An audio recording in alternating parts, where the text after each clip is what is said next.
To the reading for today from our textbook. If you plant seeds of happiness, flowers of happiness will bloom.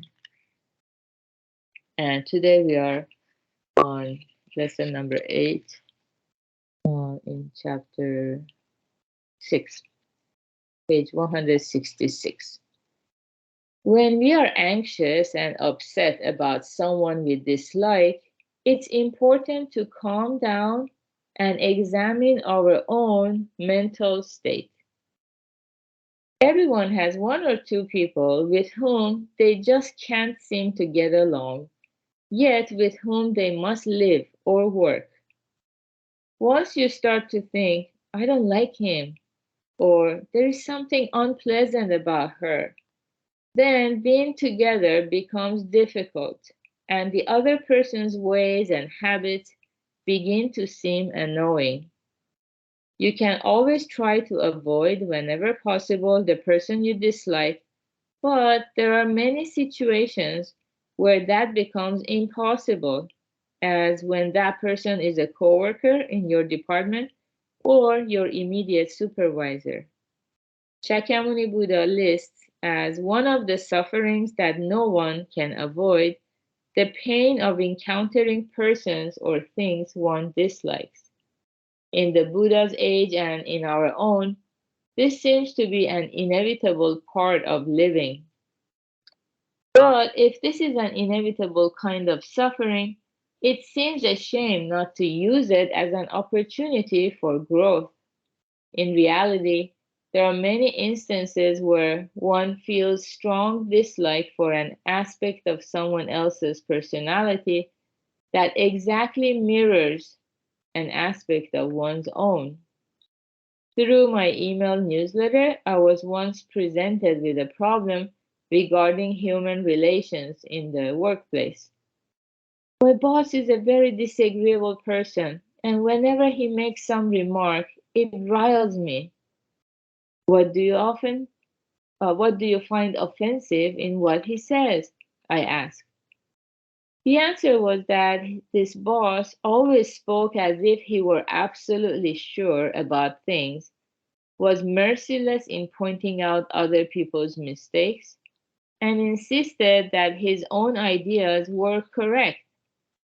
My correspondent felt him to be extremely arrogant and pushy. How can anyone be so presumptuous? I can't stand that attitude of his. I then tried asking, don't you think it might be harmful to the company's business if your boss held back in what he said to everybody? My correspondent acknowledged that his boss was a hard worker and was admired for being so by those around him. So I decided to push a little further and ask him if his boss's way of speaking didn't remind him of something else he'd found disagreeable. It turned out that his middle school teacher had been similar in manner to his present boss and had verbally abused my correspondent so often that even now he couldn't forget it. In other words, it wasn't that he simply disliked the boss himself, but rather that his boss's manner of speaking brought back unpleasant memories, and that made him feel uncomfortable in the present. When my correspondent realized that what he disliked was not the boss himself, but those painful memories from the past, he was able to take a fresh look at his situation and feel better about it, as he himself said. In the traditional story Urashima Taro, Princess Otohime asked the assembled fish in the undersea dragon palace, what color is this jewel? The flatfish answered, light brown. The mackerel said, blue. And the black sea bream, black. Holding back her laughter, the princess said, actually, everyone, this gem is transparent and colorless. You each saw yourself reflected in it and thought that was the jewel's color. That's the way we humans too see things. It is absolutely impossible to see things objectively without reference to our own thoughts and feelings. The world you see is a reflection of what is within you. When you are suffering because you can't avoid contact with someone you dislike, calm down a bit and ask yourself why you dislike him or her.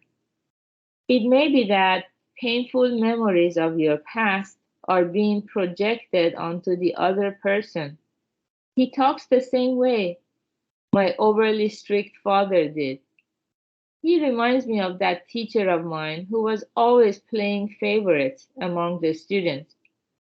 Then you will realize that what you dislike is not the person himself, but the memories of your past painful experiences.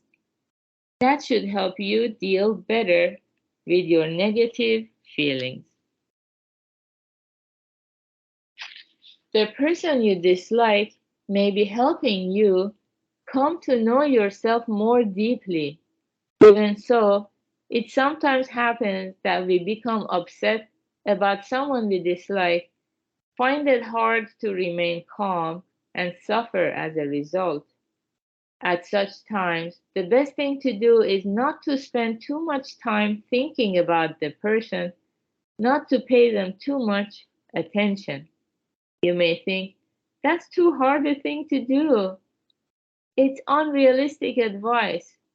But just consider there you are, unable to sleep because of thoughts of how hateful that person is, and all the while that person is snoring away, enjoying a good night's rest for himself. Being troubled by thoughts of someone you are fond of is one thing, but wasting time and energy fretting about someone you dislike is really pointless. Don't you agree that it would be far better to spend all that time and energy for your own benefit? Okay, very good. Yeah, this is a very powerful lesson also about the world that we experience, how we see this world. So we tend to think that this world is here and we are all in this world.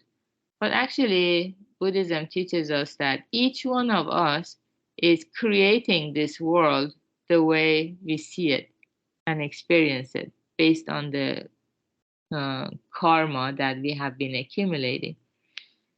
It was a very interesting story about the jewel under the water. A jewel, like um, a jewel has no color of its own. It's transparent. But every fish that approaches that transparent gem, they see their own color reflected in it, and they say, "Oh, it's a blue jewel," or "No, it's a black one," or "No, it's a light brown one."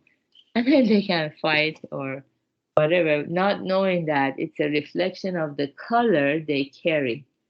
So similarly, we all carry a certain color. It's invisible. It's like a karmic color through which we see this world.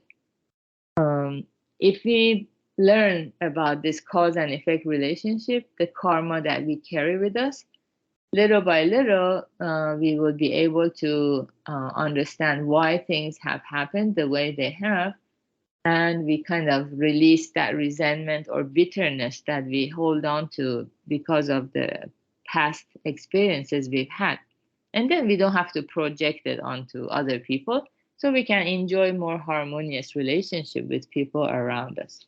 So good job everyone for being here. This practice also is helping us get to that goal. Today is Tuesday, so have a wonderful Tuesday everyone. Bye.